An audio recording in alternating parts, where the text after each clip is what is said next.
Hello everyone. I wish I could be with you in person, but I'm really excited to be able to speak virtually to so many people from across our industry and around the world.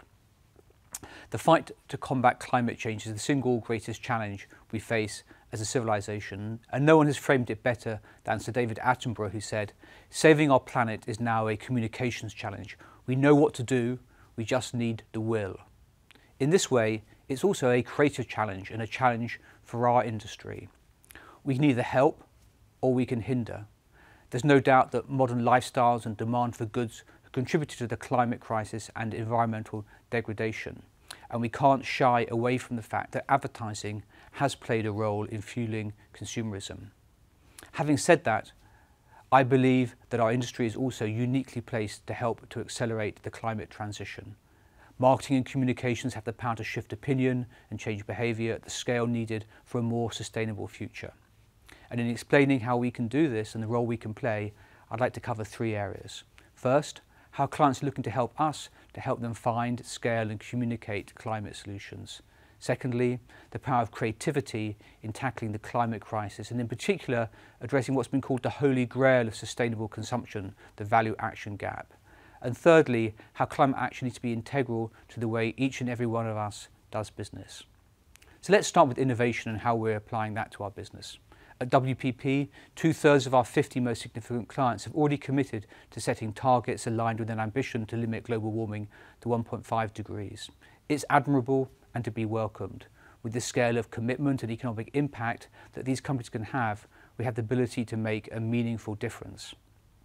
Having said that, many of these targets are expected to be delivered through technology that doesn't exist or does not exist at the scale needed to make a difference.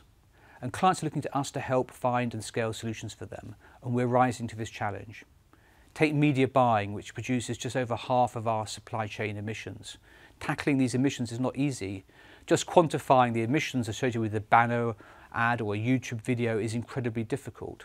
But we're taking on this challenge and have included the emissions from media buying in our commitment to halve our supply chain emissions as part of our commitment to reach net zero by 2030.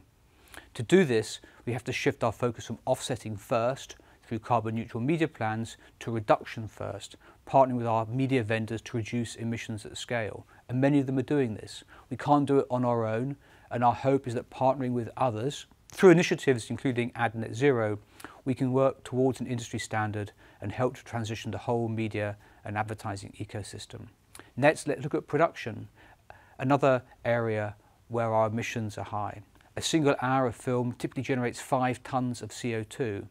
As an industry, it's thought that advertising production generates close to 1 million tons a year. There's also the unfortunate statistic that only 3% of film shot actually ends up on screen. 97% is never used.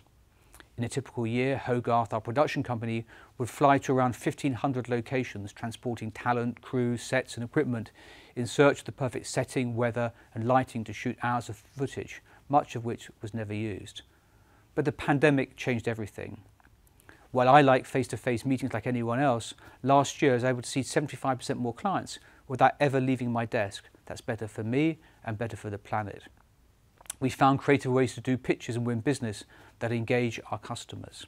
So let's apply that to production, which has changed too. In the past year, more than 90% of shoots were conducted remotely, attended by clients, agencies and even directors not on set.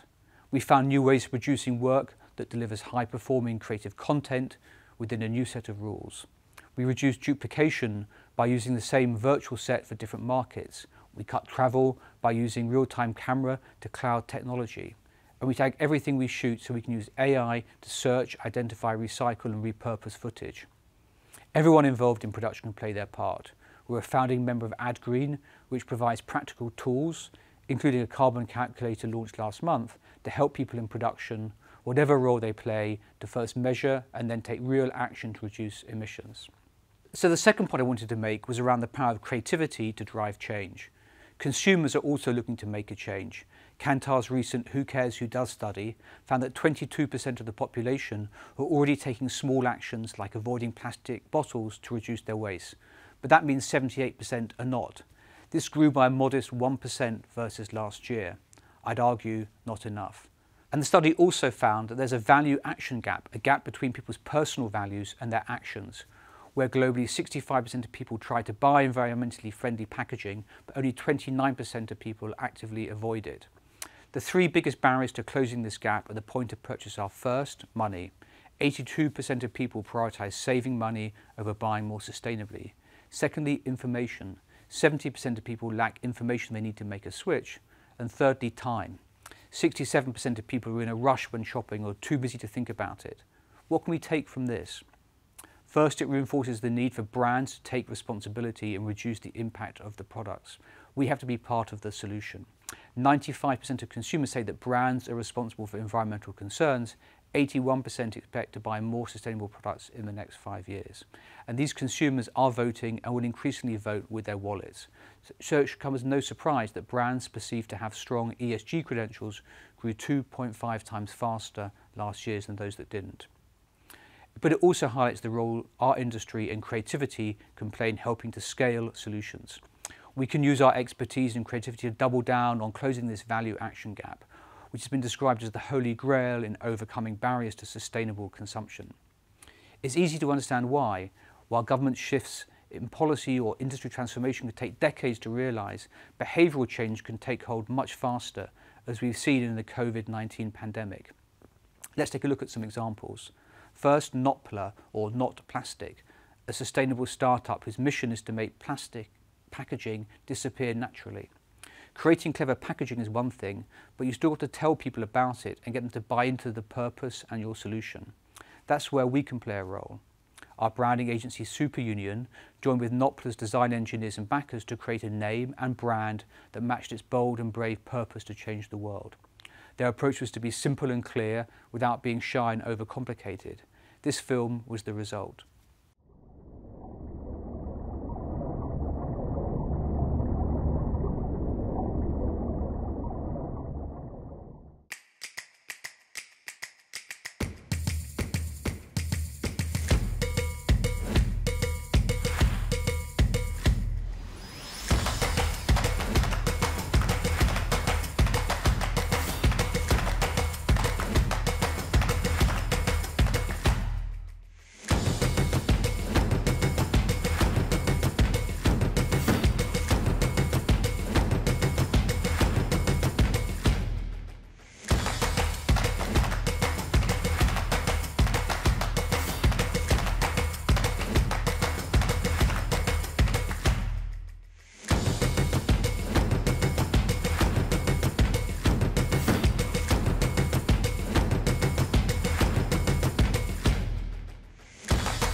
So you can see how communications can make a difference in launching a new product. Next, let's take a look at fashion. A staggering 87% of clothing ends up as landfill. Changing how we see old clothing from waste to a resource is critical in tackling this complex issue. AKQA helped H&M take this complex problem and make it simple through Loop, the world's first in-store garment-to-garment recycling system, using art to explain the science. Visitors select one of 8 new ready-to-wear designs, configure through an app and watch in-store and online as unwanted garments are fed into the loop to get cleaned, shredded and spun into yarn without the use of water or chemicals. Let's take a look at how this works. H&M has democratised fashion to the world. But with great fashion clout comes great responsibility. Right now, 87% of clothing ends up as landfill. In its mission to change this, H&M introduced Loop, the world's first in-store garment-to-garment recycling system. Developed by the Hong Kong Research Institute of Textiles and Apparel and the H&M Foundation, Loop remakes your old garments over 8 steps.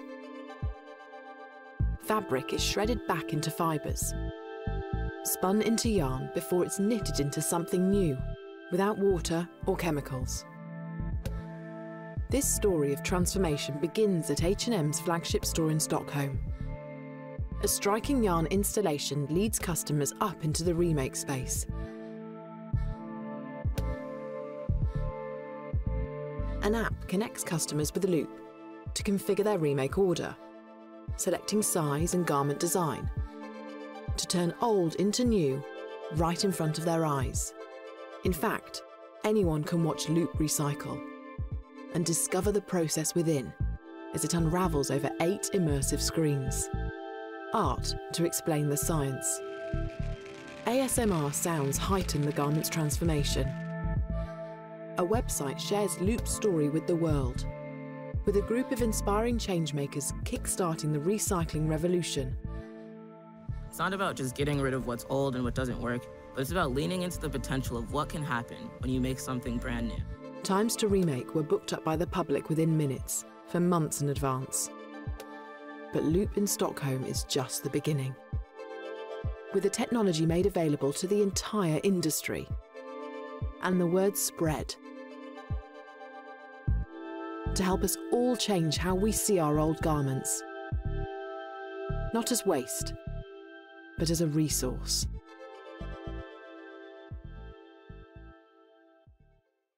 So that's a fantastic example of bringing recycling to life. But let's look at what we did with SC Johnson and Blue Paradox, a fantastic exhibition that took place recently in London.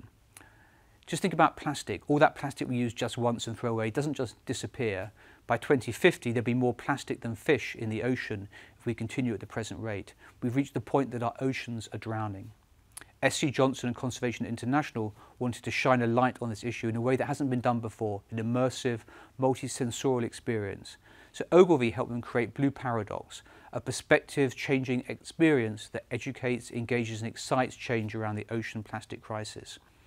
It was installed at London's Exhibition Centre and allowed visitors to explore 5 educational inspiring rooms that highlighted everything from the significant role the ocean plays in our everyday lives to what we can do to make a difference.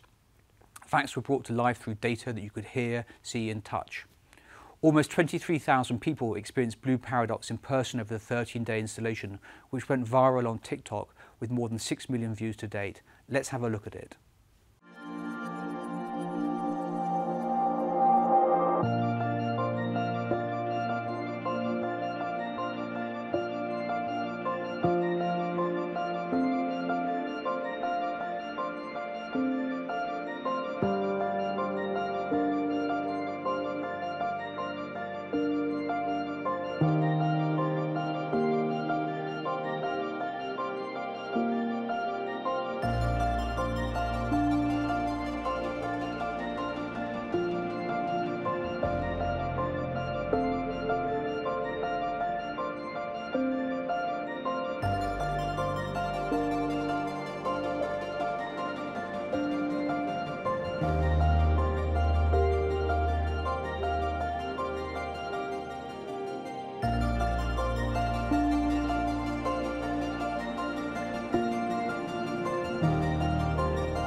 So that's fantastic.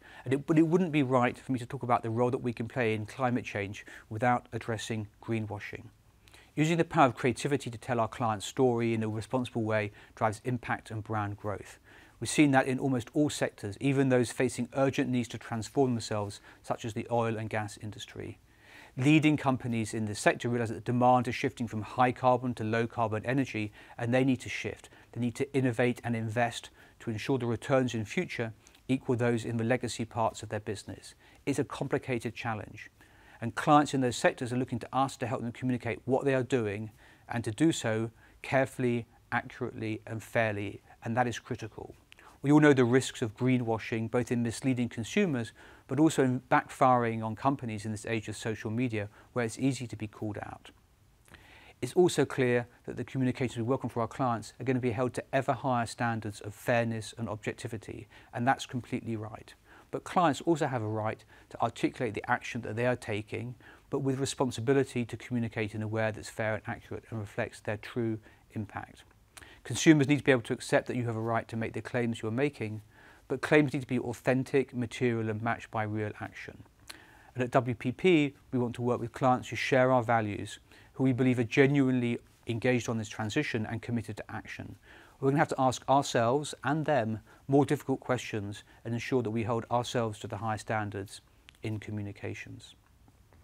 So to conclude, our industry is at the heart of many of the pressing issues we face as a society: diversity, racial equity, privacy, data ethics, and of course, climate change. What we do and the judgments we make are critically important. Tackling these issues is not a nice to have, an add-on to a campaign or something that we leave for a sustainability department to worry about. It has to be integral to how we do business, to how each and every one of us behaves every day, for every client and on every brief. Our creativity, scale and convening power puts us in a privileged position. We can and must help accelerate the transition to a low carbon economy, make sustainable lifestyles desirable and help clients adapt and innovate. That's what we're working to do at WPP every day. Thank you.